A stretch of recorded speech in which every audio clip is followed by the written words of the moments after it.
So one thing that I really enjoy about the garden this time of year is coming outside and just seeing how things were left off from last year. I probably stopped gardening around November, probably stopped really coming out here and paying attention to it, and let nature take its course after that. A few of the things that happen at that point in time is you'll start to see more weeds pop up. You'll start to see rabbits running around, munching on everything, leaving their poop everywhere. There's a whole lot of rabbit poop, it seems like, every square foot here. So I guess that means there's plenty of food for them to eat. I will have to kind of collect that and maybe toss it in the compost bin. I love being out in the garden this time of year. I mean, it's early March, the weather's really nice, it feels like spring. I do think that the weather this year might be a big variable in terms of how well things play out.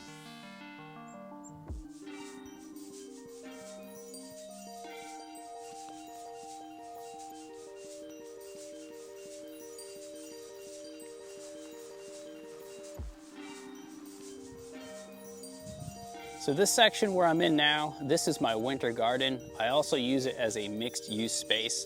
It's an area where I'll experiment with certain crops each year, and then most of it I'll kind of rotate and change out what I'm growing each year. There's 1, 2, 3, 4 rows, and I think each row is maybe something like 40 feet long and roughly 3 feet wide. If I'm following the square foot gardening method, I have 40 times roughly 3 or 120 square feet per row. If you follow along with square foot gardening, you'll probably know that that is more than enough for a family, for a single person, for even several families.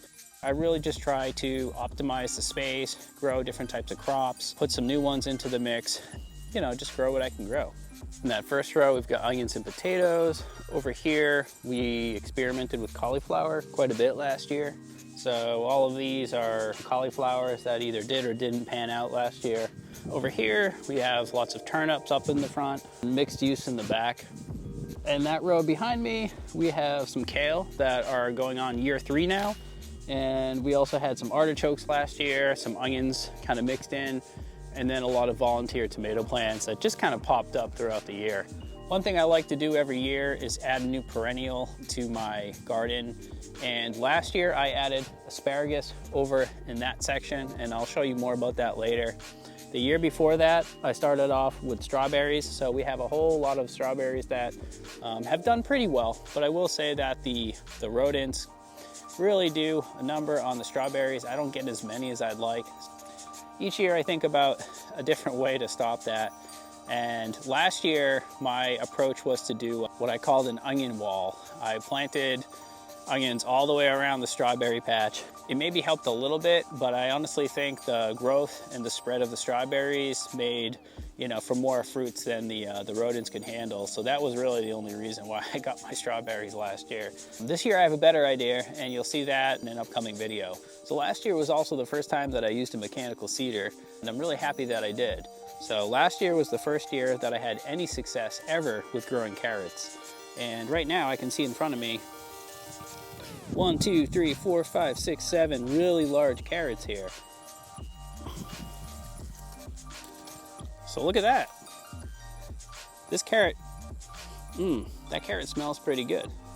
Almost every year I get carrots that are like this big at best. And using the seeder did not take a lot of time. I just poured the seed in and just went up and down the rows a few times, and here we are with some pretty awesome carrots that seem like they're still good a year later.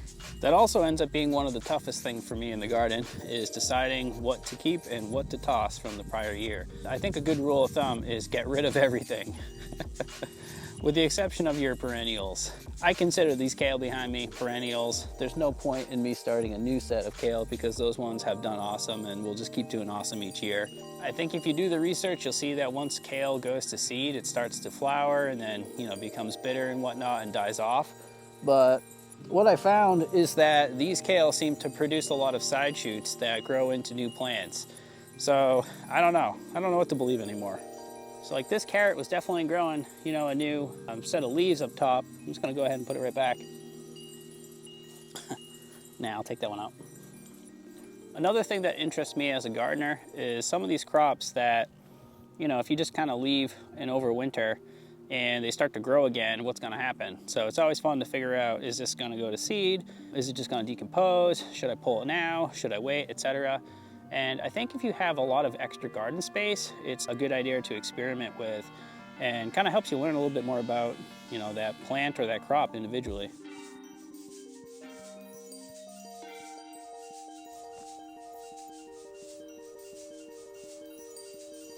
So this area right here, this is what I like to call my summer garden. And this is my summer garden because I tend to plant all my warm weather crops in here. My tomatoes, my cucumbers, my watermelons. I even started some corn last year over in this row. You know, there's some advantages into separating out plants that way. I don't have to prepare all of these garden beds as early as I do the cold weather ones.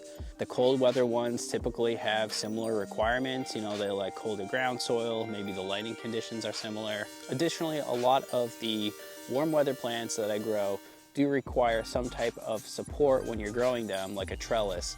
And maybe you've noticed that if you go to a garden store or if you look online, trellises can be really expensive. And what I decided to do last year was build this structure that's around me. It looks a little bit like a pergola, but it's an 8-foot tall custom trellis structure. There's no plans because I just kind of made it up on the spot. It's mostly made of pressure treated wood that I painted white, and it allows me to take one spool of sisal for the garden and pretty much just cut lengths of that, tie it to the top, and then tie that to each of my plants. So I tie my tomatoes, I tie the cucumbers, I tie the peppers. Everything just gets tied to the top. For example, tomatoes have a lot of extra side shoots that turn into full plants, and if you want to kind of just maintain them and make it a little bit more of a manageable garden, you can just cut those along the way as they're growing. I'll wrap them around the rope and then tie them to the top.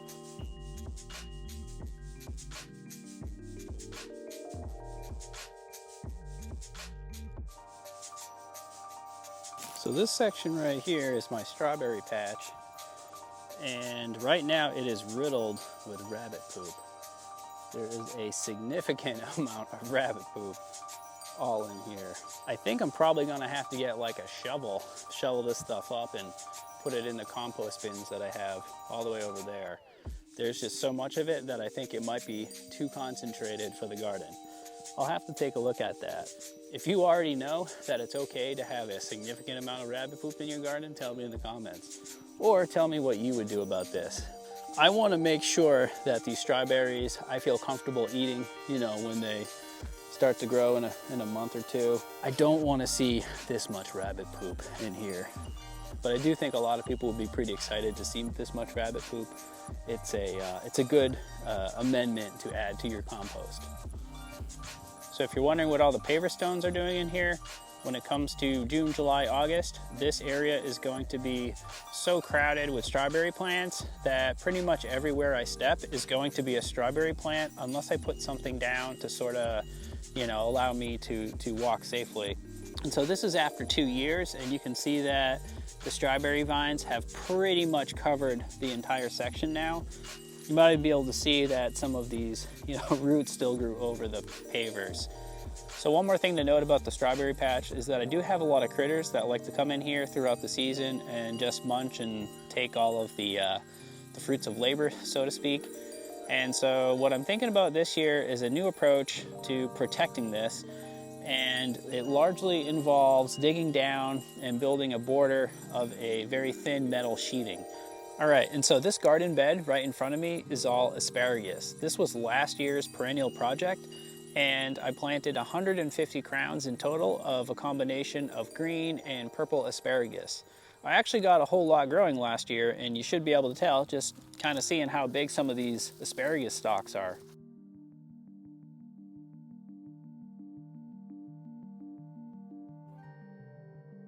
So this crazy vine right here, this is actually a kiwi.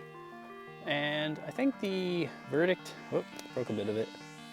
I think the jury is still out on whether or not this will be invasive for the garden area, but I'd like to have some kiwis, please. This is I think this is maybe the 4th year I've had this, and you need multiple kiwis. You need a male and a female in order to produce fruits, and I have a male and a female side by side on each of the garden trellis posts. And one of my goals was to just have this thing run down the full trellis here. and I think it's on its way to do that, but I noticed that last year it, went to the next closest post here, and it's just going up there. So I may end up having a problem with this trellis right here if this kiwi ends up just going out of control.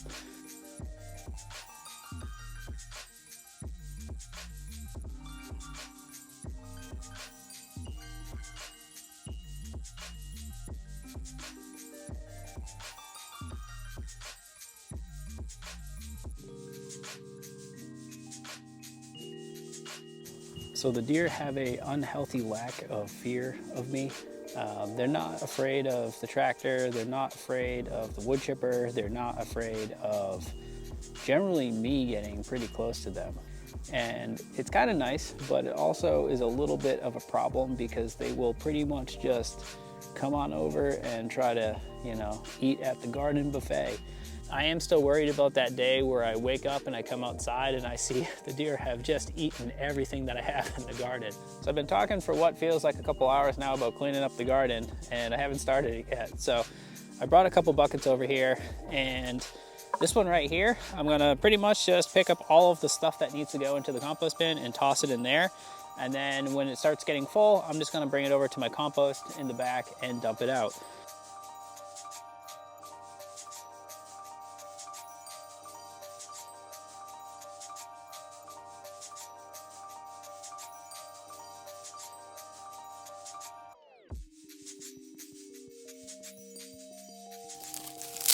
I don't remember what this was.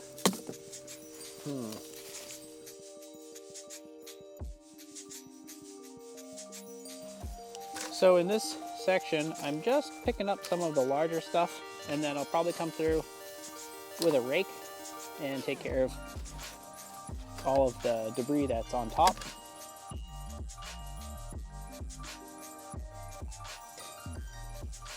The rabbit poop, one by one.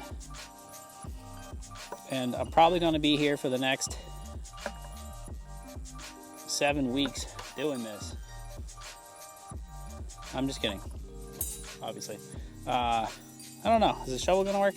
Probably not.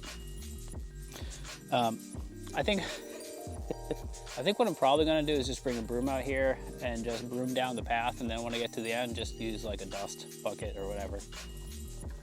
So one thing I actually just forgot to do was to pick up all the heavy stuff first. So I'm gonna pick up these stakes and some of these T-posts that are just sitting on the ground and put them into a pile, because that's gonna make it a lot easier to rake everything up.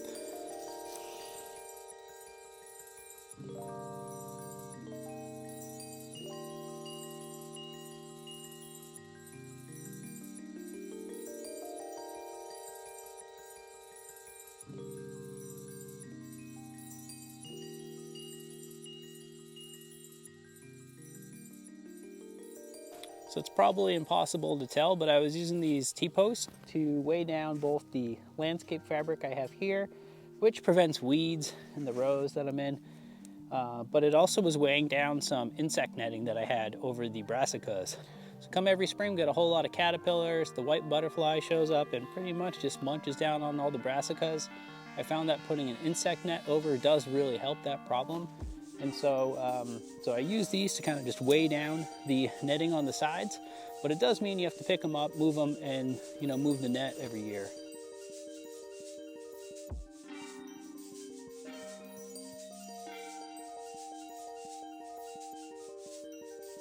I have been thinking about building some combination of a greenhouse or a garden shed, and as I'm walking around picking up all these garden stakes and garden apparatus, garden paraphernalia, it makes me realize that I still want to build that. So I did have a small plastic tent that was set up for the first year, and then I moved it to put a path in over there, and also it kind of fell apart. So whatever I build, I want it to be robust, I want it to last.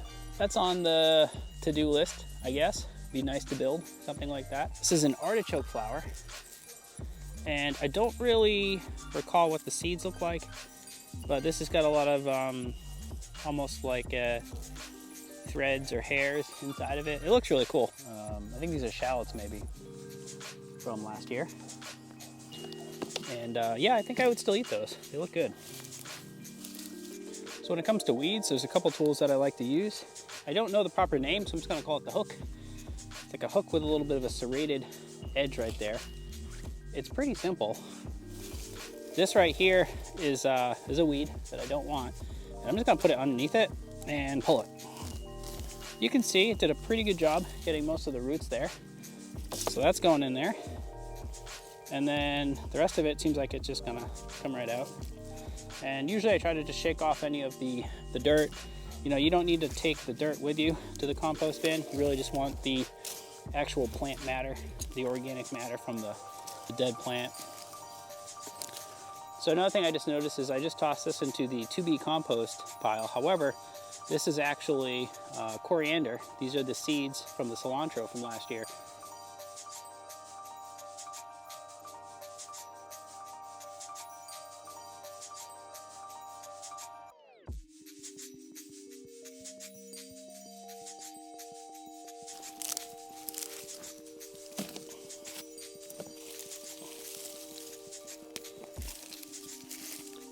The more that I'm cleaning over here, the more I'm realizing that a rake is going to be really useful.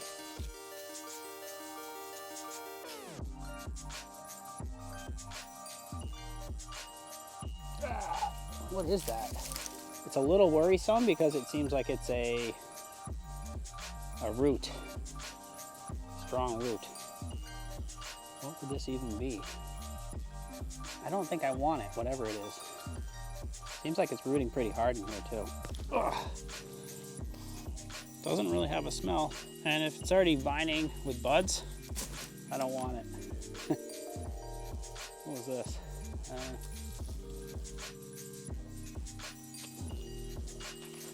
Don't remember.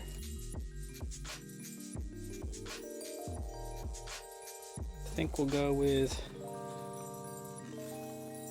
option 1.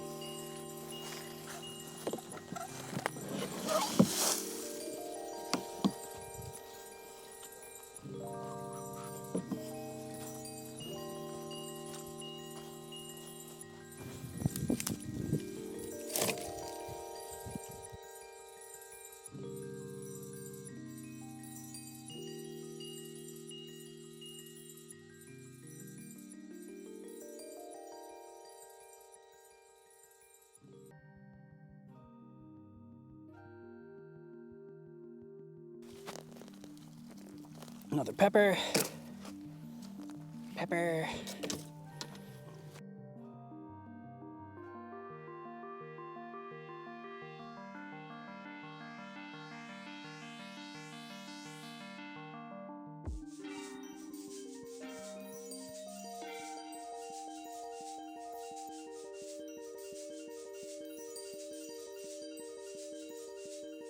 Here we have an old-timey garden rake that I'm not so sure is a garden rake. And our drip irrigation. Now, the drip irrigation has a few landscape spikes in there, which is fine. We can just pull those out because they're easy to put back in.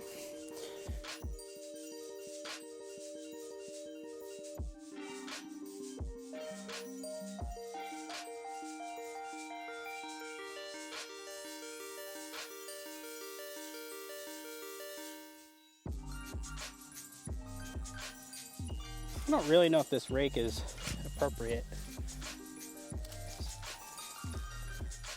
Pepper. This is the kiwi. The only really way to do this is to move that. I think this area down here gets a lot of shade, and it always looks a little bit more mossy to me.